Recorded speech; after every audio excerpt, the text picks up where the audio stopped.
The Lion of the Desert, the ultimate saga of Omar Mukhtar. Chapter 1. The Hook, an impossible defiance. Imagine a world where the most powerful military of the era, equipped with tanks and planes, is held at a standstill for 20 years by a 70-year-old teacher.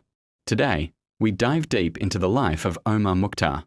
He was a man who proved that a rifle and a righteous cause are more powerful than an empire. He wasn't just a man. He was the living embodiment of the Libyan spirit. Chapter 2. The Village of Janza, 1858. Our story begins in the small village of Janza, near Benghazi. Born into the brave Minifa tribe, Omar was raised in a culture where honor was everything. The harshness of the desert didn't break the people.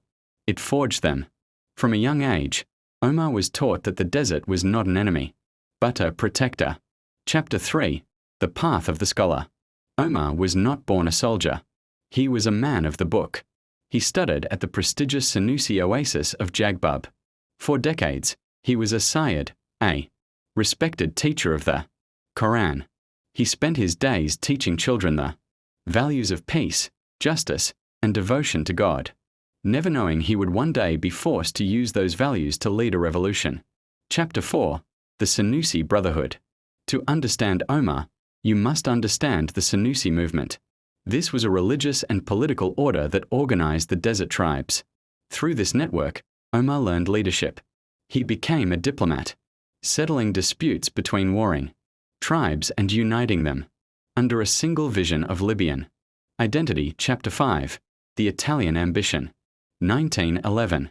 Italy, wanting to prove it was a great power, looked across the Mediterranean. They saw Libya as their fourth shore. In 1911, they launched a massive naval bombardment on Tripoli. They expected the Libyans to welcome them as liberators from the Ottomans. Chapter 6. The Call to Jihad. When the Italian boots hit the sand, the elderly teacher stood up. Omar Mukhtar declared that it was the duty of every Libyan to defend their soil. He didn't just give speeches. He was the first to organize a resistance unit in the Green Mountains. The scholar had officially become a warrior. Chapter 7.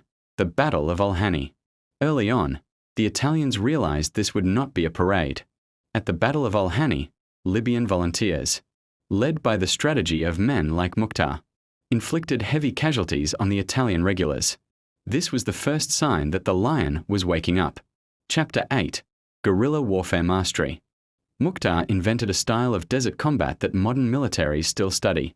He knew the Italian tanks couldn't climb the rocky Jabal al-Aqda mountains. He used the terrain as a weapon, trapping entire Italian battalions in narrow valleys where their technology was useless. Chapter 9. The Hit-and-Run Logistics. Mukhtar's army had no base. His camps were mobile. They moved under the cover of night, attacked an Italian outpost at dawn, and vanished into the dunes by sunrise. By the time the Italian planes arrived to retaliate, there was nothing but wind and sand. Chapter 10. The Master of Intelligence. Omar had eyes everywhere. Every shepherd, every nomad, and every village child was a spy for the resistance. He knew the Italian movements days before they happened. This intelligence network allowed his small force of 3,000 men to frustrate a 50,000-man army. Chapter 11. The Italian Humiliation. Between 1911 and 1922, Italy went through several generals. Each promised Rome they would capture Mukhtar, and each failed. The Libyan resistance became a scandal in the Italian parliament, leading to the rise of a more radical, darker leadership in Rome. Chapter 12. Enter Benito Mussolini. In 1922, the fascists took over Italy. Mussolini couldn't tolerate a rebel in a colony.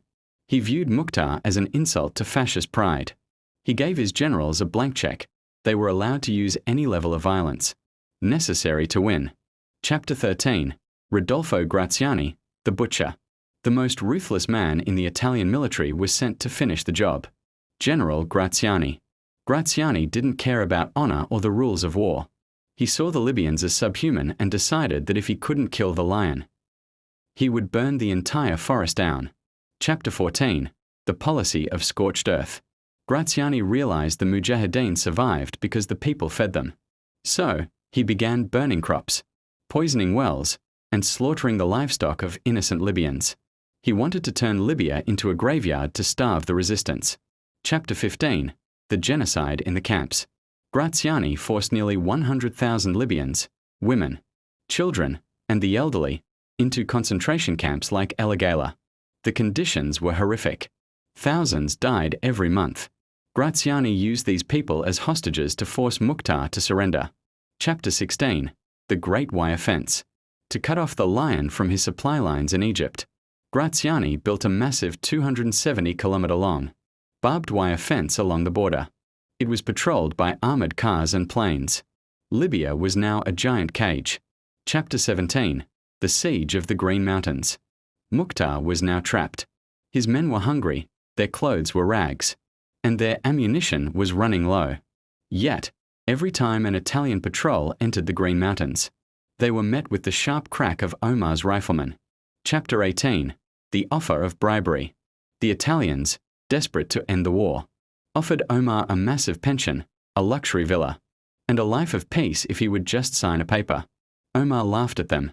He said, "I will not sell my country for a plate of Italian gold." Chapter 19. The 1929 Peace Negotiations. A brief ceasefire happened in 1929. Mukhtar met with Italian officials. He stood tall, wearing his simple white robes, while the Italians were covered in medals. He demanded total independence. When the Italians refused, he went back to the mountains. Chapter 20. The Aging Warrior. By 1931, Omar was 73. He was suffering from various ailments, but his mind was as sharp as ever. He was still leading from the front, often sleeping on the bare ground with his men, sharing their meager rations of dates and water. Chapter 21. The Final Ambush. In September 1931, Omar was traveling with a small group of scouts. They were spotted by an Italian aircraft. A massive force of Italian cavalry was sent to intercept them. During the chaotic retreat, Omar's horse was shot. Chapter 22. The Capture. As the elderly man crawled from under his fallen horse, Italian soldiers surrounded him. He didn't hide his identity. When asked who he was, he calmly replied, "I am Omar Mukhtar." The soldiers were in shock. They had finally caught the legend. Chapter 23. Chains of Honor. Omar was flown to Benghazi in chains. Even his enemies were struck by his presence. In the military prison, he spent his time praying. He showed no fear, no anger, and no regret. Chapter 24. The Confrontation with Graziani. Graziani finally met the man who had defeated his armies for years. Graziani asked, "Why did you fight us so long?" Omar replied, "For my religion and my country." Graziani later admitted that he was haunted by the strength in the old man's eyes. Chapter 25. The Mockery of Justice. The trial lasted only a few hours. It was a kangaroo court. Omar wasn't allowed a real defense. The judge spoke of treason, but Omar reminded him that a man cannot be a traitor to a country that isn't his. Chapter 26. We will never surrender. This is the moment that defined history. When the death sentence was read, Omar did not flinch. He told the court, "We win or we die. My execution will not stop the revolution. You will have to fight the next generation, and the one after that." Chapter 27. The Prophecy of Longevity. "I will live longer than my executioners," he said. He knew that while his body would die, his story would become a flame that would eventually burn the Italian colonial project to the ground. Chapter 28. September 16, 1931. 20,000 Libyans were forced to gather at the gallows in Suluk. The Italians wanted to break the people's spirit by showing them their leader was dead. Instead, as Omar climbed the steps, the crowd began to weep and pray, turning the execution into a spiritual awakening. Chapter 29. The Fall of the Fascists. Exactly as Omar predicted, Italy's grip on Libya weakened.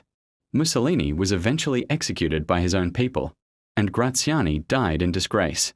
In 1951, Libya became the first African nation to achieve independence through the United Nations. Chapter 30. The Eternal Lion. Today, Omar Mukhtar is not just a Libyan hero. He is a global symbol of anti-colonialism. From movies to currency to the hearts of millions, the lion of the desert still roars. His life proves that no matter how old you are or how powerful your enemy is, your dignity is something no one can take away. Call to action. This is the story of a man who gave everything for a dream he never lived to see. What part of Omar's story moved you the most? Share your thoughts below, and hit subscribe for more deep dives into the legends of history.